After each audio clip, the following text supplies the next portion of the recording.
తెలంగాణలో బీఆర్ఎస్ కాంగ్రెస్ నేతల మధ్య డైలాగ్ వార్ నడుస్తోంది. సీఎం రేవంత్ రెడ్డికి బీఆర్ఎస్ ఎమ్మెల్యే హరీష్ రావు సవాల్ విసిరారు.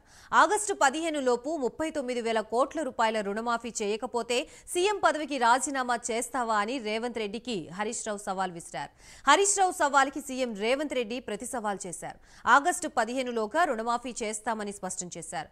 15 ఆగస్టులోగా రుణమాఫీ చేయకపోతే సీఎం పదవికి రాజీనామా చేస్తానన్నారు. మరి రుణమాఫీ చేస్తే బీఆర్ఎస్ పార్టీని రద్దు చేసుకుంటావా అని ప్రతి సవాల్ విసిరారు. ఆగస్టు 15 తారీఖులో రుణమాఫీ చేస్తా అంటే ఎవల చెవులలో పువ్వు పెడుతున్నావు?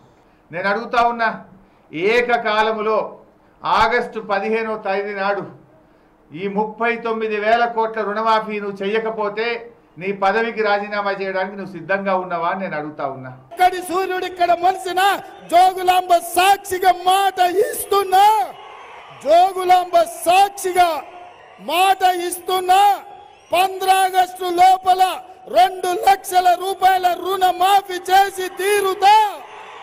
ఆ ఎల్ల నువ్వు నీ మామ బీఆర్ఎస్ పార్టీని రద్దు చేస్తారా? సవాలు విసురుతున్న మామాళ్ళులకు శాతనైతే సిద్ధంగా ఉండండి. నా రాజీనామా కాదు, నీ పార్టీని రద్దు చేసుకోవడానికి సిద్ధంగా ఉండు హరీష్ రావు. 15 ఆగస్టు లోపల మా రైతు సోదరులకు 2 లక్షల రూపాయల రుణమాఫీ చేసి తీర్చుకొని ఆ రైతుల రుణం తీర్చుకుంటా.